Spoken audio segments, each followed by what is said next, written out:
இவர் பெரிய இவர் குண்டியா ஒன்றரை பண்ண தண்ணி வேணுமாக்கு என்ன பத்த வச்சு விடுறியா புருஷன்ட்ட பாத்துக்கிட்டு இருக்கானா ஏமா ஆஃப் பண்றீங்க?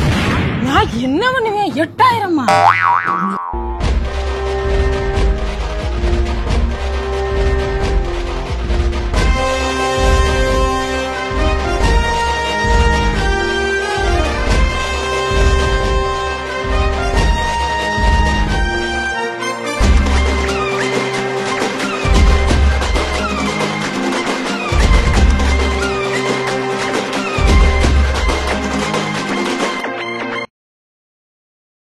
இவங்கள்ட்ட இப்ப என்னத்த சொல்லி சமாளிக்கிறது?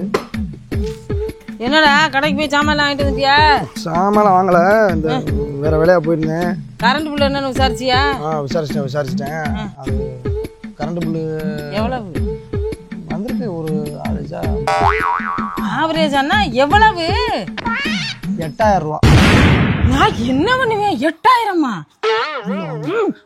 ரெண்டு பேர் கத்தாதீமா முதல்ல. உண்டா இதுக்கு வாய் புத்துற அறிவு இருக்கா? மூச்சுக்கு தின்னுயிராதா? வாயை புத்துனா அப்படிமா மூச்சு நிக்கும். ஏண்டா கரண்ட் பில் 8000 வரலாமாடா? ஏண்டா பெரியவங்க சொன்னா ஏதாவது கேட்கறீங்களாடா பொண்டாட்டி முடிச்சோன்னு? இந்த கையில ஒரு லைட்டு, இந்த கையில ஒரு சுவிட்சு, இந்த கையில ஒரு ஃபேனு, இப்படி போட்டு விட்டு வந்தியாரு. இந்த கையில லைட்டு ஃபேனு சுவிட்சா இப்படி வரிசையா போட்டு விட்டு வந்தீங்கன்னா கரண்ட் பில் ஏறாம என்ன ஏறேன்? உழைச்சி சம்பாதிக்கிற காசு பூரா கரண்ட் கட்டிட்டு போருவியா? கரண்ட் பில்லுக்கே கட்டிட்டு வருவியான்னு கேக்குறேன். நாங்களும் இருந்தோம்டா, குடும்பம் ஓட்டணும்டா, மாசம் 200க்கு மேல கட்டவே மாட்டோம். அம்மா நீங்க குடும்பம் நடத்தினா 1967லம்மா. எத்தனைல ஏத்தனாத்தே என்னன்னு கரண்ட் ஓடுது? நீ விசாரிச்சவே என்னன்னு விசாரிச்ச? எல்லாருக்கும் இப்படித்தான் வந்திருக்கா? மாலதி அக்காக்கெல்லாம் 20000 வந்திருக்கா. நம்மளை விட மிஞ்சிருச்சு. நமக்கு இப்ப பரவாயில்ல. அப்ப பரவாயில்ல. அவங்க புஷ்பா அக்காவுக்கு தான் தெரியல எவ்வளவுன்னு. கேட்டு வரீங்களா? கேட்டு வந்தீங்கன்னா உங்களுக்கு மேற்கொண்டு இன்னும் கொஞ்சம் திருப்தியா இருக்கும்.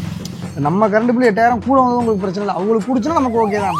ஆமால நம்மளை விட மிஞ்சிட்டாங்கல்ல, நம்ம கம்மி தானே. அந்த வரையில சந்தோஷம். புஷ்பாக்கா ஒரு வார்த்தை கேட்க இருந்தா கேட்டு வந்தேன். கேட்டவா புஷ்பாக்கா கேட்க போறோம். புஷ்பாக்கா கூட இருக்கணும். புல்லு நிறைய வந்துருச்சுன்னா அதுவும் சக்கட்டப்படணும். நம்மளை மிஞ்சித்தே இருக்கணும், கம்மியா இருக்கக்கூடாது. ரைட்டு. இன்னைக்கு வீட்டுக்குள்ள ஒரு 7 இருக்குன்னு நினைக்கிறேன். புஷ்பாக்கா. தேவியக்கா என்னன்றீங்க? இந்தத்தான் இருக்கேன். வாங்க. கரண்ட் பில் ரீடிங் எடுத்துட்டு போயிட்டாங்களா? எடுத்து போயிட்டாங்களே காலையில. உங்களுக்கு எவ்வளவு வந்திருக்கு? எங்களுக்கு ஒரு 12000 வந்திருக்கு. 12000 வந்திருக்கா? உங்களுக்கு? எங்களுக்கு 15 ரூபா வந்துருச்சுப்பா. என்ன இந்த மாசம் இப்படி ஏத்துறாங்க? இது எனக்கும் புரியல. பிள்ளைய போட்டுக்கிட்டு அலை கொடுக்குதுங்க. ஃபேனை போட்டு சொன்னாலும் கேக்குது இல்லக்கா. 15 ரூபா வந்துருச்சு. அதே சரி உங்கள்ட்டையும் கேட்போம். நம்மளுக்கு மட்டும்தான் எவ்வளவு வந்திருக்கா இல்ல எல்லாருக்கும் வந்திருக்கான்னு கேட்போம்னு உங்கள்ட்டையும் கேட்டேன். 12000 தான் போய் கட்டிட்டு வச்சாக்கிதா. அப்படியா? காலையில.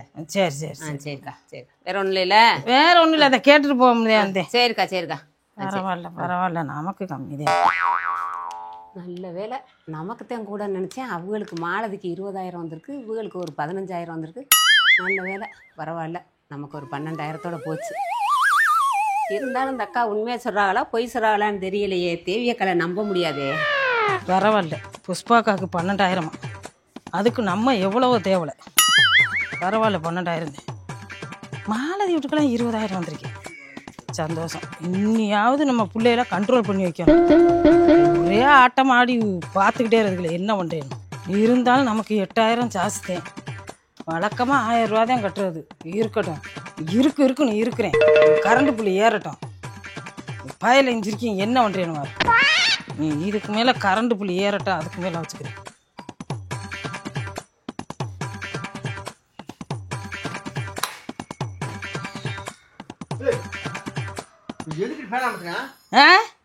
இந்த மாசம் என்ன பில்லு வந்திருக்கு தெரியுமா உங்களுக்கு? 8000 ரூபா வந்திருக்கு. 8000? என்னடி சொல்ற?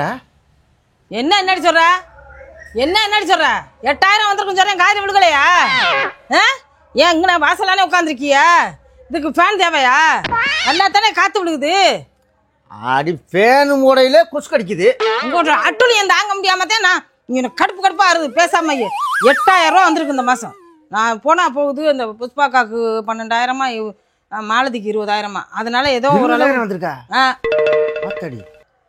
அதுக்கு நமக்கு எவ்வளவோ தேவையை நினச்சிக்கிட்டு போறேன். நீங்க என்னன்னா ஃபேனை போட்டுக்கிட்டு வெளியில வந்து உட்காந்துக்கிட்டு இருக்கீங்க. வெளியில உட்காந்துருக்க ஃபேன் தேவையா? நான் இப்ப அடிக்கடி போடுறேன்லடி, நீ கத்துவேன்னு நீ மறுபடியும் என்னையே தாக்குற. அப்ப கூட சூடு சொரணே இல்ல பாருங்க. நமக்கு காசு போயிருமே, கரண்ட் பில்ல கரண்ட்டுக்கு கொண்டே கட்டிட்டு போயிருவோமே அப்படிங்கிறது வரல பாருங்க. நான் கத்துவேங்கிற காத்தையும் போடாம ராத்திரிக்கு மெயின் ஆஃப் பண்ணிட்டு படுப்போமா? ரொம்ப நல்ல வேலை. மொட்டை மாடியில் போய் படுத்துருவான், நல்லா இருக்குமே. ஓடி சும்மாடி. நாங்க என்ன தாக்க பேசுற? நீங்க வெளிநாட்டுல இருக்கலைன்னா நாங்க ஃபேன் இல்லாம அங்கேதான் போய் படுத்துருந்தோம். 100 ரூபா வர்றதே எங்களுக்கு மினிமம் சார்ஜ்னு காசே கட்டுறது இல்லை. நாங்க சிக்கனமா இருக்கணும்னா இருக்கணும், எப்படி இருந்தாலும் சிக்கனமா இருக்கணும். அப்படின்னா 4 ஃபேன் ஓடுற இடத்துல ஒரு ஃபேனை போட்டுதான் குடும்பம் நடத்தணும். 100 ரூபா வந்த இடத்துல 8,000 15,000 வர்றது நான் தான் அப்படின்னு நீ நினைச்சுக்கிட்டு உங்களை மட்டும் சொல்லல, உங்க மயனை உங்க மருமகளை அவளை வந்து அப்படி தட்டுறா, இப்படி போறா. இங்க ஓட்டி விட்டுட்டு அங்கே போனான்னா என்ன அர்த்தம்? அப்ப வேஸ்டா தானே போகுது காத்து. சொல்லு, அது புரியுற மாதிரி சொல்லு. ஐயோ, நான் பலமுறை சொல்லிட்டேன். இப்ப சொல்றது இந்த மாசத்துல வந்து கரண்ட் பில்லு 100 200 அது கூட வேணாம், 500 ரூபாய்க்குள்ள இருக்கணும். அதை விட தாண்டவே விடாது. அவ்வளவுதான் நான் சொல்லுவேன். 500 ரூபாய்க்குல சரி, நான் அது மாதிரி பாலோ பண்ணிக்கிறேன். நீ மருமகிட்ட சொல்லு. நம்ம காலம் ஓடி போச்சு. பிள்ளைய காலத்துக்குனால அதுக்கு நல்லா இருக்கணும்ல. நம்ம பட்ட கஷ்டத்தை அதுக்கு படக்கூடாது. அதனாலதான் சிக்கனம் பண்ணணும்னு அதுகளையும் அப்படியே தட்டி தட்டி தட்டி அமுக்குறேன். சரி, நான் பாத்துக்கிறேன்டி. இதே புலம்பிக்கிட்டு தெரியா போடி. புலம்பிக்கிட்டு திரியறேன்னா? ஆமா, நீ புலம்பிக்கிட்டு தான் இருக்க. புலம்பிக்கிட்டு திரியறேன். அப்புறம் புலம்பா என்ன ஒண்ணு? புலம்பிக்கிட்டு தான் திரிகிறேன். என்னைய பார்க்கல அப்படித்தான் தெரியுது. அப்பாடா, ரூம்குள்ள போயிட்டாப்பா. சத்த நேரம் போடுவோம். எங்க தைரியமான ஆளா இருந்தாக்க சுவிட்ச போடுங்க பாப்போம். இங்க கிளம்பிட்டு வந்தியோடி. சத்த நேரம் கொசு கடிக்கிற பேனை போடுவோம் மாத்தண்டி. நீங்க போடுங்க, அத்தோட நப்பா முடுக்கு போயிடுறேன். சோத்துக்கு சிங்கி அடிக்க வேண்டியதே. எப்படி உங்க அப்பா எடுக்க போற? ஃபேன் போறக்கலாம் உங்க அப்பா எடுக்க போற முடியும். என்னடி அந்த ஆளு கொடியை பிடிச்சிட்டு இங்க வந்துடாம? ஆத்தா, ஒரு ஃபேன் கூட என்ன போட விட மாட்டேங்கிறாத்தா. கொசு கடிக்குன்னு பார்த்தாக்கு நல்லா இருக்குடி. இப்படி பண்ணுங்க. ஃபேன் ஓடையிலே கொசு புடுங்குது. இங்க பாரு, இதுல வேற அப்பா வீட்டுக்கு போயிடுவாங்க. எப்ப எந்த காலத்துல அப்பா வீட்டுக்கு போறாங்க? என்னது இத்தனை லைட் எரிஞ்சுக்கிட்டு இருக்கு? இதுல டிவி வேறையா? நேரம் கத்திக்கிட்டு தான் வரேன். கரண்ட் பில்லு போகுது. சுவிட்ச் அமுத்திருமா?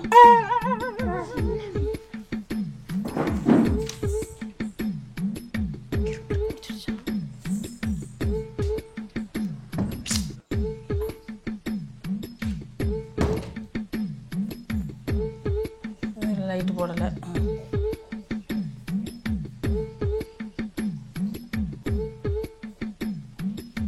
யார் பாத்ரூம்ல லைட் போட்டது? ஜரு நேரம் கிளிப்பிள்ளைக்கு படிக்கணும், படிச்சுட்டு வந்து இதுக்குள்ள லைட்டை போட்டு விட்டு அங்கேயே உட்காந்துக்கிட்டு இருக்காரு. வந்து பச்சுக்கிறேன். பாத்ரூம்ல யாருமா லைட் ஆன் பண்ணுது? என் பாத்ரூம்குள்ள லைட் போட்டுக்கிட்டே போவியா? பாத்துக்கிட்டே போகணுமோ? பாத்ரூம்ல ஏமா லைட் ஆன் பண்றீங்க? உள்ள ஒருத்தர் இருக்கானா இல்லையான்னு பாக்குறது இல்லையா? நீங்க வாட்டுக்கு ஆஃப் பண்ணிட்டு போறீங்க. ஏங்க அப்படிதாங்க, நான் டிவி பார்த்துக்கிட்டு இருக்கேன், டிவி ஆஃப் பண்ணிட்டு போறாங்கங்க. என்ன பத்த வச்சு விடுறியா புருஷன்ட்ட? அம்மா பாத்துக்கிட்டு இருக்கானா, ஏமா ஆஃப் பண்றீங்க? பார்த்துக்கிட்டு இருக்கையிலே. டேய், இந்த மாசம் 8,000 ரூபாய் பில்லு வந்துருச்சு, நீ தானே சொன்ன. அப்புறம் கரண்ட் பில்லை எப்படி மிச்சம் பண்றது? ஏமா அதுக்குன்னு டிவி பார்க்க கூடாது, கக்கூஸ் போகும்போது டிவி எல்லாம் குறிப்பிட்ட நேரம் தான் பார்க்கணும், அதோட அமர்த்தி போட்டுறணும். இதாரு, இது வரைக்கும் தெரிஞ்சாலாம் சரி, நான் இனிமே சந்திராதேவியா இருக்க மாட்டேன்னு சொல்லிவிட்டேன். பார்த்து முறையா நடந்துக்கோங்க. கரண்ட் பில்லு ஏறவே விடாது.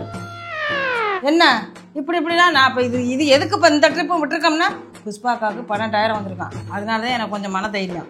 மாலதிக்கு 20,000 வந்திருக்கான். சரி, தெருவோட கூடத்தான் வந்திருக்கு, நம்மளுக்கு இதில் கம்மி தானே, அதனால காட்டிக்கப்படாதுன்னு நான் புஷ்பாக்காக்கிட்டே என்ன சொல்லிட்டு வந்து எனக்கு 15,000 வந்திருக்குன்னு சொல்லிட்டு வந்துருக்கேன். நீங்கள் வாட்டுக்கா இங்கே வாயை கையை இழுக்கி விட்டுறாதீங்க. எப்படி குளிக்கிறீங்க? எவ்வளோ சோப்பு போட்டு தலைவி கிடக்குவாங்க. ஏன்டா சென்னையில் வெளிச்சம் தெரியுதுலடா? நைட்டு பாத்ரூம் போனா என்ன பண்றது? நைட்டுக்கு போகும்போது போடுங்க, வரையில லவக்குன்னு அமைக்கிருங்க, லவக்கிருங்க. போட்டுட்டாத்தான் வர போறோம், வரையில அமுக்கிட்டு தான் வர போறோம். ஏன் ராத்திரிக்கெல்லாம் மறந்து போட்டு வரைய? நான் எந்திரிச்சு போய் அமர்த்திக்கிட்டு இருக்கேன், அதனால இந்த அளவுக்கு வந்திருக்கு கரண்ட் பில்லு. தூங்கவே மாட்டீங்களா நீங்க? என்ன பண்றான்னு பாத்துக்கிட்டே இருப்பீங்களா படுத்துக்கிட்டு? நான் இப்படி பண்றேன்னால தாண்டி இந்த குடும்பத்தை இந்த நிலைமை கொண்டு வந்திருக்கேன். அப்பா வெளில ஃபேன் போட்டுருக்காங்க. பாத்தீங்களா, அவங்க தானே வந்திருப்பீங்க, அவங்கள ஆஃப் பண்ண சொல்ல நான் டிவி பார்த்துட்டு இருக்கேன், என்னைய ஆஃப் பண்ண சொல்றீங்க? ஏத்தி போட்டே வந்தேன் சும்மா இல்ல. போட்டுக்காரன் போங்க, என்னன்னு கேளுங்க முதல்ல. எங்க போடுவாரா? எங்க தொலைச்சு போட மாட்டேன். அத்தை ஃப்ரிட்ஜ்ல என்னத்த இப்படி தண்ணியை ஊத்தி கிடக்கு? அதெல்லாம் ஆஃப் பண்ணிட்டேன். ஃப்ரிட்ஜ் எல்லாம் நீ யூஸ் பண்ணாதீங்க, கரண்ட் பில் கின்னு ஏறும்.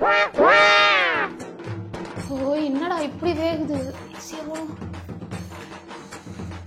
கரண்ட் பில்லு 8000 ரூபா வந்துருச்சு. சை, என்ன குதிக்கிற ஆளு என்ன? எங்க காலத்துல எல்லாம் 200 ரூபா தான் கட்டுவான். ஏசியாக்கு தான் ஏசி. பொழுதுக்கும் போன் யூஸ் பண்ணிக்கிட்டே இருந்தா கரண்ட் பில் ஏறாம என்ன பண்ணும்? ஃபோன் யூஸ் பண்ணா எப்படிமா கரண்ட் பில் ஏறும்? என்னமா சுத்த மெண்டல் தனமா இருக்கு? ஒரு இடத்துல ஃபேனை போட்டு உட்கார விட மாட்டியா, லைட் போட விட மாட்டேங்கிறியா, ஒருத்தர் கக்கூசா நிம்மதியா போட மாட்டியா, குண்டிகள் வரக்குள்ள லைட் அமைச்சிட்டு போயிட்டாங்க. சீ ஜரு என்ன ஓயாம அடுப்ப தோத்துக்கிட்டே இருக்கீ? என்ன கரண்ட் பில் என்ன ஆகுறது? இந்த மாசமா 8000 வந்துருச்சு, அடுத்த மாசம் 10000 வந்துடும். ஐயோ அத்தை விடுங்க, ஆஃப் பண்ணிட்டு சமைக்கிறேன் எனக்கு மேல. அப்படி செய்யி. கரண்ட்டுக்கும் ஸ்டவ்வுக்கும் என்னடா சம்மந்தம் இருக்கு இந்த வீட்டுக்கு? என்ன நடக்குதுன்னே தெரியல. வேணாம், டீ வேணாம், ஒண்ணு வேணாம். அத்தை பாப்பா ஆய் போயிட்டான், தண்ணி வரல, மோட்டரை போடுங்க கொஞ்சம். அப்புறம் போட தொடமா.